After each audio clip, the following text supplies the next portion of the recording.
오늘 본문은 디모데전서 본론의 마지막 부분입니다. 바울 서신이 총 13권인데요. 이 바울 서신은 거의 서론, 본론, 결론으로 이루어져 있습니다. 그런데 디모데전서만큼은 서론이 거의 생략돼 있다시피 해요. 왜 그러냐면 특별히 서론으로 굳이 얘기하지 않고 바로 본론으로 들어간 건 그만큼 디모데와 바울이 친했던, 관계가 깊었던 걸 우리에게 잘 말해줍니다. 바울은 본론에서 교회가 어떠해야 하는지, 그리고 성도들이 어떠해야 하는지, 특별히 직분자들의 삶에 대해서 길게 설명을 한 후에 마지막, 그 본론의 마지막으로 오늘 본문 말씀을 기록하고 있습니다. 특별히 오늘 본문 말씀의 시작점이 그동안 교회를 어지럽혔던 사람들에 대해서 다시 언급을 합니다. 3절과 4절에 보면 다른 교훈을 따랐던 사람들, 그러니까 바른 교훈을 따르지 않고 변론과 말다툼에 빠져서 투기와 분쟁과 비방을 일삼았던 사람들을 다시 한번 언급합니다. 그들로 인해서 교회가 정말 혼란스러웠고 어려웠고, 특별히 디모데가 굉장히 큰 어려움과 고난을 겪게 되었습니다. 자, 그들을 전체적으로 한마디로 표현하는 게 5절에 나옵니다. 5절에 보니까 5절 하반부에 경건을 이익의 방도로 생각하는 자들이라고 이야기를 하고 있어요. 교회를 혼란케 했던 사람들, 어렵게 했던 사람들이 통칭으로 그들의 본질이 뭐냐? 경건을 이익의 방도로 생각하는 사람들이었다라는 겁니다. 자, 그럼 경건이 뭘까? 제가 첫 시간에도 디모데전서 얘기 드렸던 것처럼 유세베이아라고 해서 경건이란 건 하나님을 공경하는 사람, 하나님을 경외하는 사람들의 태도를 이야기해요. 그런데 신앙이 그거잖아요. 그러니까 경건이라는 게 신앙이에요. 그래서 이런 사람들은 어떤 사람이냐? 신앙을 하나님을 섬기는 목적으로 두지 않고 자기의 이익을 얻기 위한 수단으로 신앙과 믿음과 경건을 사용하는 사람들이었다는 거예요. 하나님을 섬기기보다 믿음으로 자신을 높이고, 믿음이 있다는 걸로 자신을 자랑하고, 그리고 자신의 무언가 이익과 또 인기와 또한 교회 안에서의 어떤 사업과, 당시에 에베소 교회 안에는 율법주의자들, 유대주의자들은 율법의 지식을 자랑했어요. 그리고 당시 이 에베소는 헬라 문화 속에 있었기 때문에 헬라의 가장 중요한 철학은 말이잖아요. 연설, 정치, 그런 걸로 자기를 드러내려는 사람들, 인맥을 통해 자기의 이익을 구하려던 사람들이 에베소 교회에 있었다라는 이야기입니다. 그들의 공통점은 딱 하나예요. 오늘 말씀처럼 경건을 이익의 방도로 생각하는 사람, 그러니까 하나님을 섬기는 걸 쉬운 성경은 돈벌이 수단으로 삼았다라고 이야기하는 사람, 하나님 앞에 예배하고 있지만 하나님 중심이 아니라 나 중심이라고 성경은 이야기합니다. 그래서 바울은 6절에 그러나 라는 단어를 통해서 앞서 왜곡된 신앙에 대해서 단호하게 반박합니다. 6절을 한번 같이 읽어볼까요? 시작. 그러나 자족하는 마음이 있으면 경건은 큰 이익이 되느니라. 아멘. 자, 경건은 무엇을 얻기 위한 수단, 신앙은 무엇을 얻기 위한 수단이 아니라 그 자체가, 신앙이란 그 자체가 이익이라는 겁니다. 단 뭐가 있어야 돼요? 자족하는 마음이 있어야 합니다. 여기에서 이 자족하다라는 말이 우리나라가 이제 한자어로 번역되면 스스로 내가 만족한다라는 거잖아요.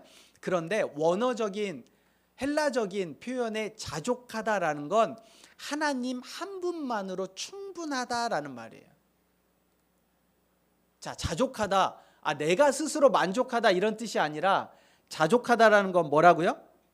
하나님 한 분으로 충분하다라는 신앙 고백이에요. 그러니까 앞 사람들은 경건을 내 이익의 어떤 수단으로 사용하는 사람들이 교회에 있었다라는 거예요. 근데 그 사람들에게 신앙은, 경건은 뭐예요? 내 자신을 위함이었다면, 그러나 자족하는 마음이 있으면 경건은 큰 이익이 됐느니라. 요 자족이라는 건 하나님 한 분만으로 충분하다라고 신앙 고백하는 사람들에게 신앙은 그 자체로 충분히 이익이다라고 이야기를 하는 겁니다. 신앙생활을 해가는 우리에게 있어 고난이 있어요, 없어요? 어려움이 있어요, 없어요? 여러분, 신앙생활하면 어려움이 없나요? 신앙생활 해도 안 되는 게 있어요. 시험에 떨어지기도 하고, 내가 그렇게 기도하는데 하나님이 들어주지 않기도 해요. 내 내적인 문제이기도 하고 외적인 환경에 있는 어려움이기도 합니다. 그런데 믿는 사람들에게 이 고난이 주어져도 고난을 이길 때가 있어요. 언제일까요? 고난을 이길 때가 있다고요. 그게 뭐냐면 고난이 사라졌기 때문이 아니에요. 고난이 약해졌기 때문이 아니에요. 그 고난보다 더 큰 하나님의 은혜가 내 안에 있을 때, 고난은 똑같지만 우리에게 동일한 어려움이 있지만 그럼에도 불구하고 이 고난을 이겨낼 수 있는 힘은 하나님이 우리에게 공급하시는 그 은혜 때문이다라는 거예요. 지금까지 우리가 여기까지 온 건, 교회가 여기까지 온 건, 여러분 자신이 여기까지 온 건 고난이 없어졌기 때문이 아니라 은혜가 더 컸기 때문인 줄 믿습니다. 그렇기 때문에 우리가 명심해야 될 게 있어요. 그리스도인들은 이미 다 받은 사람들입니다. 물론 우리 교회에 여전히 아직도 그리스도인으로서의 내 삶에 확신을 가지지 못한 사람들도 있을 거예요. 그런데 내가 그리스도인이다 라는 확신을 가지고 있는 사람들에겐 여러분 이미 좋은 것 다 받았다라는 거예요. 하나님의 하나뿐인 아들이 십자가에 죽어주심으로 우리는 그 대속의 은혜로 죄사함을 받았습니다. 그리고 하나님과 화목하게 되었어요. 하나님과 화목하게 될 뿐 아니라 그 대속의 은혜로 구원을 선물로 받았습니다. 그리고 우리에게 있어서는 하나님을 아바 아버지라, 내 아버지라 부를 수 있는 특권도 누리게 되었어요. 그리고 예수님께서 우리에게 부활의 첫 열매가 되셨습니다. 여러분, 열매 안에는 반드시 뭐가 있어요? 씨가 있어요. 그 씨가 심겨지면 어때요? 그 열매와 동일한 열매가 맺혀져요. 예수님이 우리의 부활의 첫 열매가 되어 주셨기 때문에 우리가 그 예수 그리스도를 영접했을 땐 그 부활의 열매가 씨로, 그리고 우리 안에 다시 부활의 열매로 맺혀지는 거예요. 그래서 우리에겐 부활의 소망이 있습니다. 부활에 동참한 자가 되었죠. 예수 그리스도가 연합함으로 우리에게는 영원한 생명이 주어졌다는 사실을 알고 계시죠? 이것보다 더 큰 은혜가 있어요? 이것보다 더 좋은 선물이 있냐고요? 이미 다 받았어요. 좋은 건, 값진 건 이미 다 받았다고요. 그래서 신앙생활은 무언가를 더 얻기 위해, 경건은 내 자신의 어떤 이익을 위한 방도가 아니라 이미 받은 은혜를 감사하며 사는 삶, 이것이 바로 예배이고 신앙생활이고 진정한 경건인 줄 믿습니다.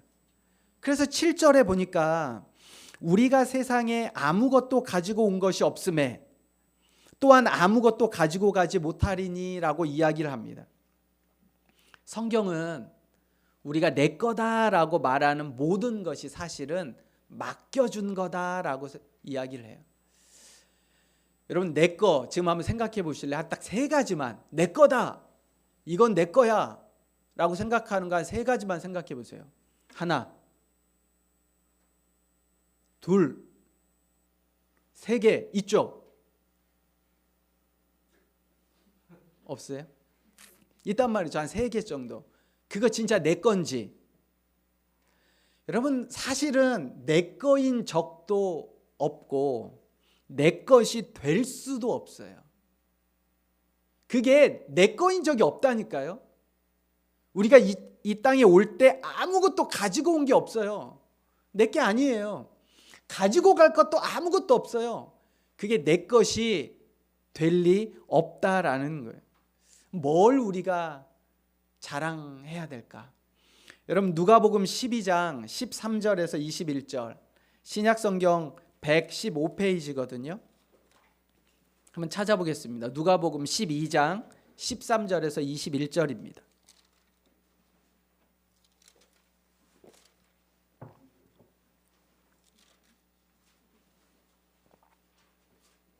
누가복음 12장 13절에서 21절이에요.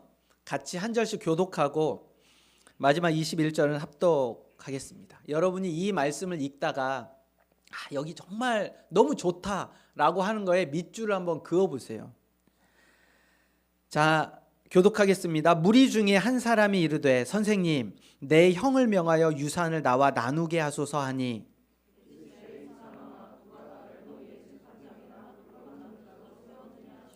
그들에게 이르시되 삼가 모든 탐심을 물리치라. 사람의 생명이 그 소유에 넉넉한 데 있지 아니하니라 하시고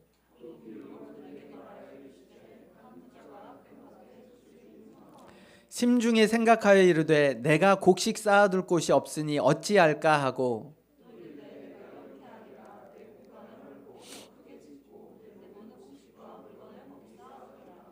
또 내가 내 영혼에게 이르되 영혼아 여러 해 쓸 물건을 많이 쌓아두었으니 평안히 쉬고 먹고 마시고 즐거워하자 하리라 하되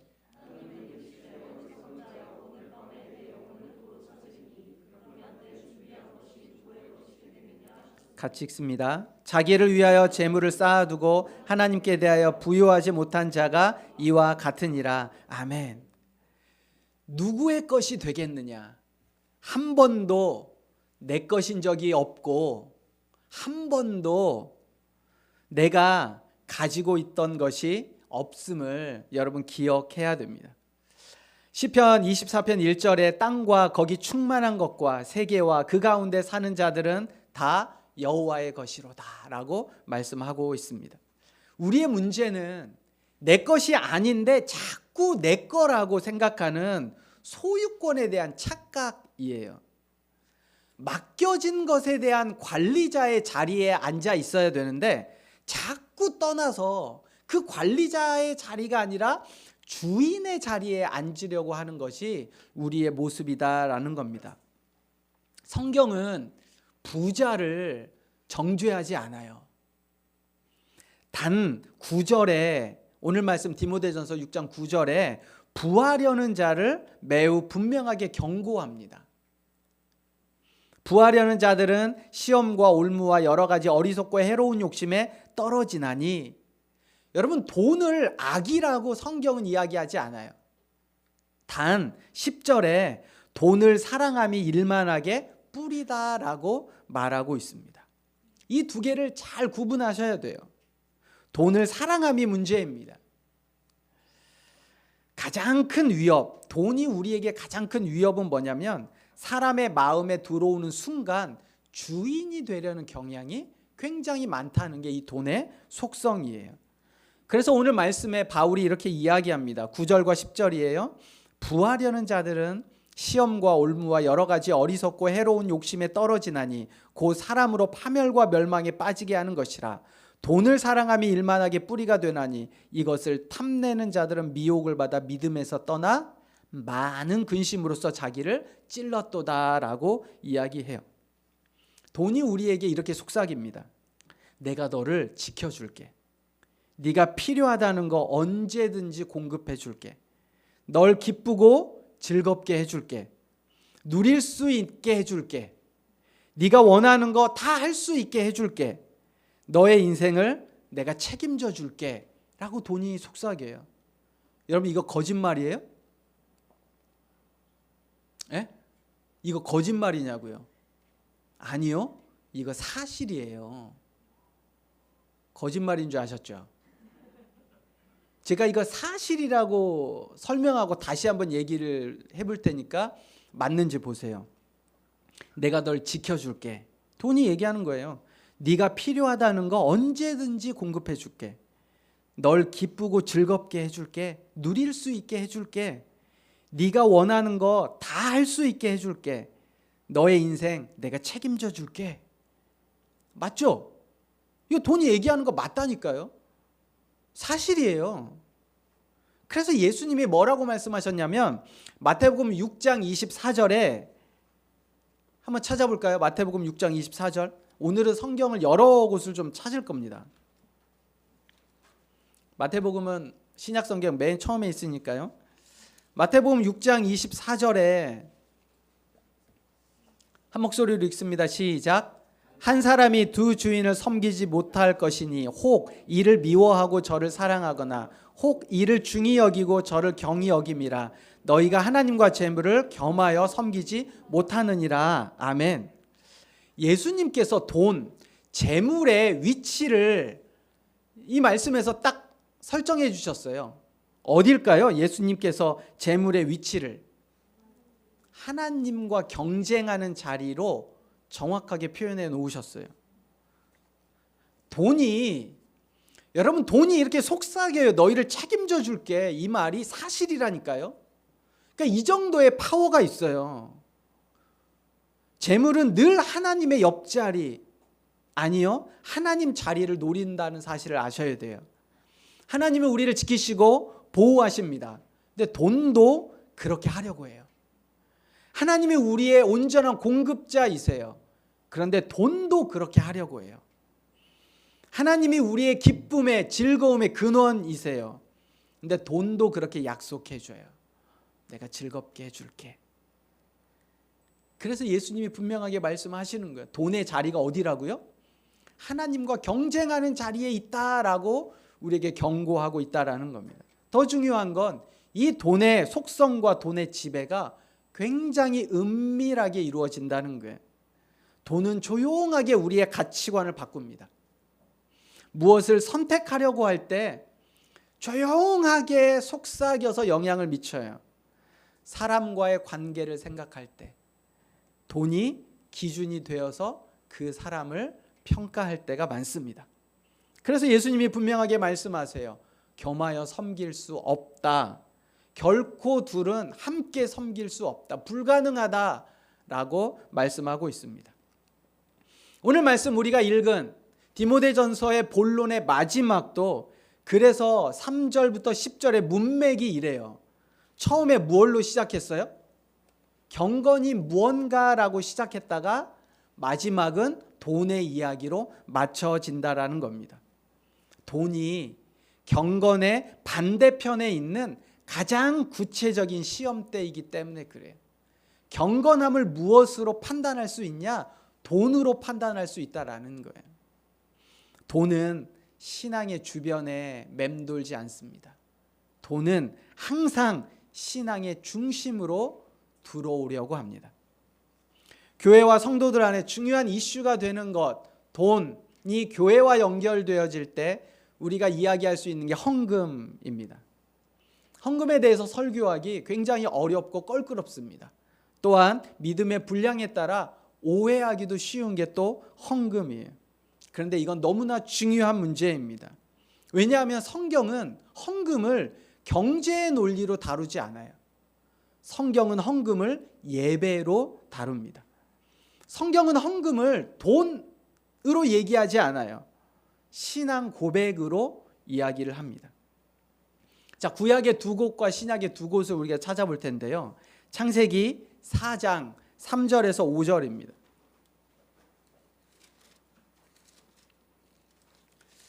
창세기 4장 3절에서 5절을 제가 읽습니다. 세월이 지난 후에 가인은 땅의 소산으로 제물을 삼아 여호와께 드렸고 아벨은 자기도 양의 새끼와 그 기름으로 드렸더니 여호와께서 아벨과 그의 제물은 받으셨으나 가인과 그의 제물을 받지 아니하신지라. 가인이 몹시 분하여 안색이 변하니. 구약 시대에는 제물을 무엇로 드렸어요? 헌물로 드렸어요. 자, 그런데 아벨이 드린 것과 가인이 드린 것 중에 하나님은 뭘 받으셨어요? 아벨의 제사와 제물을 받으셨어요. 가인은 받지 않으셨어요. 그런데 재물만을 이야기할까요? 여기에 분명하게 뭐라고 이야기하냐면 4절에 여호와께서 두 가지를 받으셨어요. 무엇과 무엇을 받으셨어요? 아벨과 그의 재물. 가인은요, 가인과 그의 재물을 받지 않으셨다라는 거예요. 하나님이 받으실 때 재물만이 아니라 그 자신, 그 드린 마음을 받으셨는데, 아벨은 드린 그 마음이 하나님 앞에 흡족했고 가인은 그 드린 마음이 하나님 앞에 흡족하지 않았다라는 거예요. 여러분, 경제가 아니에요. 예배예요. 재물만이 아니라 드린 사람을 보신다라는 겁니다. 285페이지 신명기 14장 22절부터 23절로 가겠습니다. 구약 성경, 제가 가지고 있는 성경으로 285페이지예요. 신명기 14장 22절부터 23절까지입니다. 자, 22절, 23절 한 목소리로 같이 합독합니다. 시작. 너는 마땅히 매년 토지소산의 11조를 드릴 것이며 내 하나님 여호와 앞 곧 여호와께서 그의 이름을 두시려고 택하신 곳에서 내 곡식과 포도주와 기름의 11조를 먹으며 또 내 소와 양의 처음 난 것을 먹고 내 하나님 여호와 경외하기를 항상 배울 것이니라. 아멘. 밑줄을 어디에다 쳐야 될까요? 내 하나님 여호와 경외하기를 항상 배울 것이니라. 여러분, 11조를 드린다는 건 뭐 하는 거예요? 예배하는 거예요. 내 하나님 여호와 경외하기를 항상 배울 것이 어디에서 배울 수 있어요? 11조를 통해서, 헌금을 통해서 여호와 경외하는 걸 배운다라는 거예요. 여러분, 헌금은 돈을 드린 게 아니고 신앙 고백이고 경제가 아니고 예배이고 훈련이다라는 겁니다. 헌금을 얼마나 했냐, 11조를 몇 프로를 했냐, 얼마나 하나님 앞에 드려야 하느냐, 경제 논리가 아니라 처음부터, 창세기 처음부터 액수의 문제가 아니었어요. 마음이 어떠냐예요. 누가 주인이냐, 여호와를 경외한다는 것이 무엇냐를 배우는 과정이 바로 헌금을 통해서다라고 이야기를 하고 있어요. 구약의 상황이 이제 신약으로 넘어오면서 예수님께서는 그 말씀을 정확하게 균형 잡으셨습니다. 마태복음 23장 23절이에요. 마태복음 23장 23절입니다.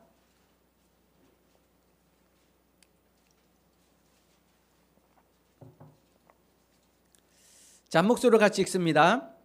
시작. 화 있을진저 외식하는 서기관들과 바리새인들이여, 너희가 박하와 회양과 근체의 11조는 들이되 율법에 더 중한 바 정의와 긍휼과 믿음은 버렸도다. 그러나 이것도 행하고 저것도 버리지 말아야 할지니라. 아멘. 여기에 박하, 회양, 근체가 뭘까요? 원래 11조는 밭의 소산의 10분의 1로 당시에 곡식으로 드렸어요. 근데 여기에 보면 박하, 회양, 근체가 텃밭식물입니다. 그러니까 바리새인들은 어느 정도로 11조를 드렸냐면 밭의 소산을 드리기도 했지만 우리 집 앞마당의 텃밭에서 자라는 박하, 회양, 근체에 11조도 드렸다는 거예요. 그러니까 이마만큼 11조를 철저하게 드렸어요. 그런데 뭐는 잊어버렸어요? 그 11조의 의미, 더 중한 바 정의와 긍휼과 믿음은 버렸다라고 책망하세요. 그러면서 뭐라고 말씀하시냐면 이것도 행하고 저것도 버리지 말아야 할 거다라고 말씀하고 있다라는 거예요. 더 중요한 본질을 말씀하시면서도 11조 자체를 부정하지 않으셨어요. 형식도 굉장히 중요하다, 내용도 중요하지만 이라고 균형을 맞추셨습니다.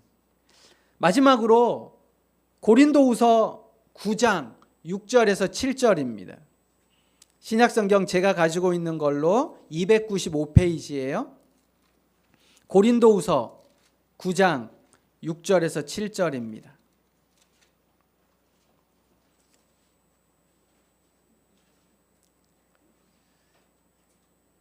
같이 읽겠습니다.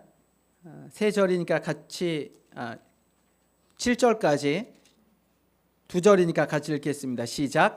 이것이 곧 적게 심은 자는 적게 거두고 많이 심는 자는 많이 거둔다 하는 말이로다.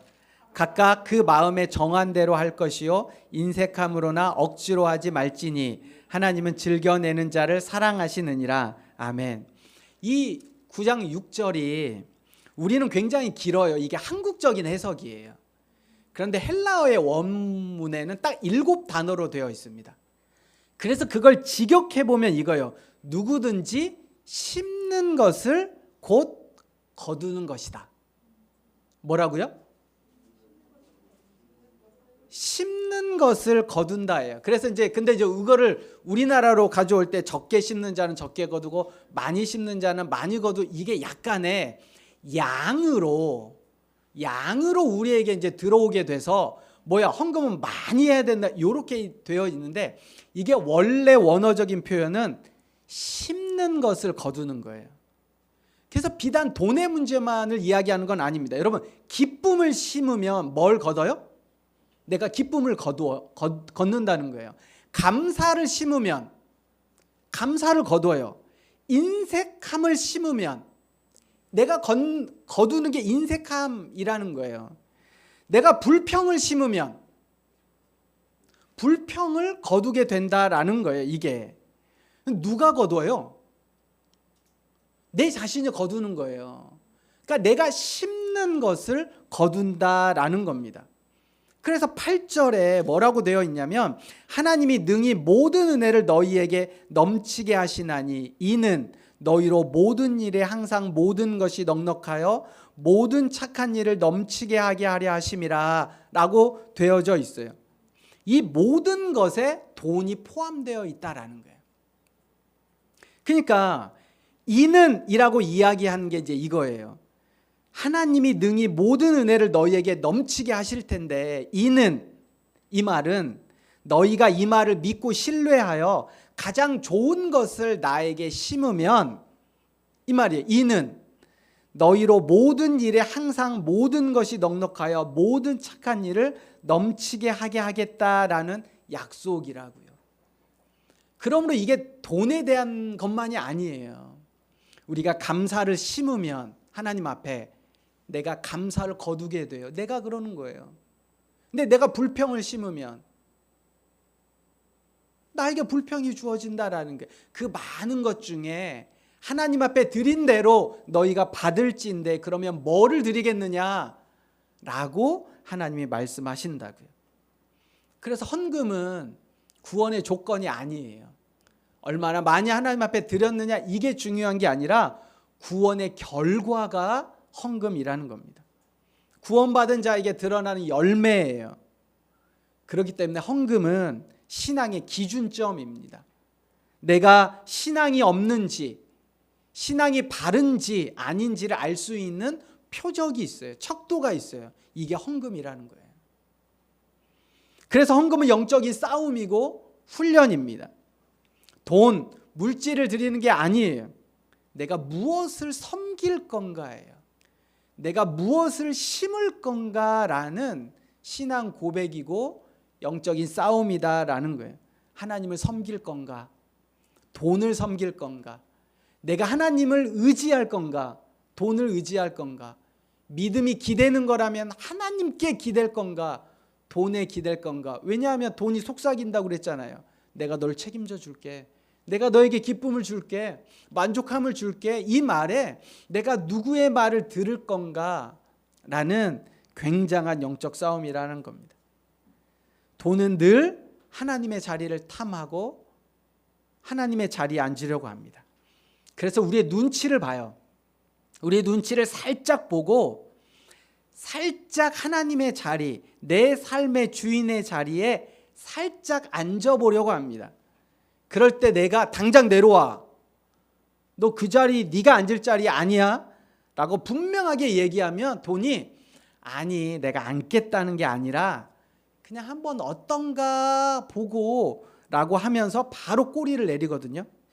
그런데 우리 눈치를 보면서 우리 마음의 중심의 자리에 살짝 앉았는데 우리가 아무런 반응을 보이지 않거나 때로는 지지하거나 무언가 격려해 주는 순간 한 번 앉은 자리에서 결코 일어나지 않아요.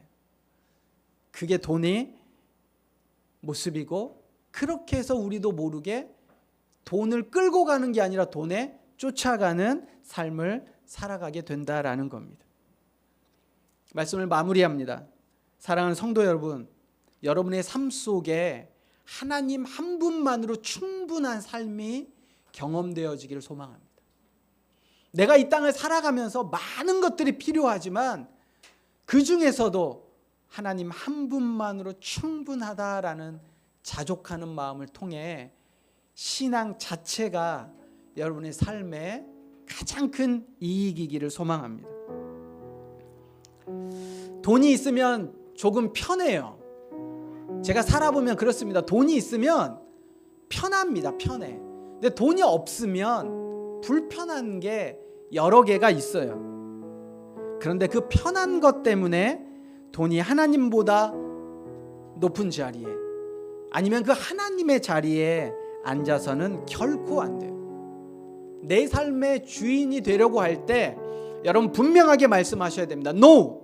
네 자리가 거기가 아니야. 내려와. 이렇게 말할 수 있는 믿음의 사람들이 되시길 바랍니다. 헌금은 억지로 드리는 게 아니에요. 얼마를 내야 되느냐, 내가 경제적인 논리로 계산하는 게 아니라고요. 예배예요. 훈련이에요. 내가 하나님을 얼마나 사랑하는지, 내가 하나님께 얼마나 많은 은혜를 받았는지 돌아보는 믿음의 고백의 시간이라는 겁니다. 기쁨을 심는 자는 무엇을 거둔다고요? 기쁨을 거두어요. 감사를 심는 자는 감사를 거둡니다. 인색함을 심으면 인색함을 거두게 돼요. 그래서 하나님이 우리에게 말씀해 주시는 거예요. 네가 나를 존중히 여기면 나도 너를 존중히 여기고, 네가 나를 멸시하면 나도 너를 멸시하리라. 11조는 10분의 1을 드리고 나머지 10분의 9는 내가 마음껏 누리는 그런 개념이 아니에요. 모든 게 하나님의 것이에요. 내가 가지고 온 게 아무것도 없고 가지고 갈 게 아무것도 없이 하나님이 나에게 맡겨주신 건데, 보여지는 10분의 1을 순종함으로 인해 나머지 10분의 9도 하나님의 뜻 안에서 살겠다는 내 신앙 고백이 11조가 됩니다. 그래서 헌금은 하나님을 경외하기를 배우는 훈련이자 우리의 삶으로 드리는 예배입니다. 오늘 바울의 이 말씀을 마음 깊이 기억하고 다른 교훈을 따르지 않고 인간의 말이나 변론이나 말다툼에 빠지지 않고 자기의 이익이 아니라 자족하는 마음으로 경건, 신앙 그 자체가 유익이 되는 삶, 그 삶을 또 살아가는 하늘나그네 교회 성도님들 모두가 되시기를 주님의 이름으로 부탁드립니다. 이 시간 함께 기도하겠습니다. 오늘 들은 말씀을 기억하며 내 마음의 자리, 내 삶의 중심에 두 가지 속삭임이 늘 있습니다. 돈도 속삭이고 하나님도 속삭여요. 그런데 예수님이 말씀하셨던 것처럼 돈도 하나님이 하려고 하는, 하나님이 하시려고 하는 걸 다 흉내냅니다. 다 그렇게 해줄 수 있다고 생각하고 또 생각해보면 그런 것 같아요. 근데 우리의 마음에 결단이 필요합니다. 하나님을 경외하고 예배하는 것이 무언가 돈인가 물질인가 아니면 말씀이고 믿음인가. 여러분 2026년 이 결단부터 함께 시작하며 하나님 앞에 삶으로 드리는 예배가 되어지기를 이 시간 함께 기도하도록 하겠습니다. 하나님 감사합니다. 우리 삶에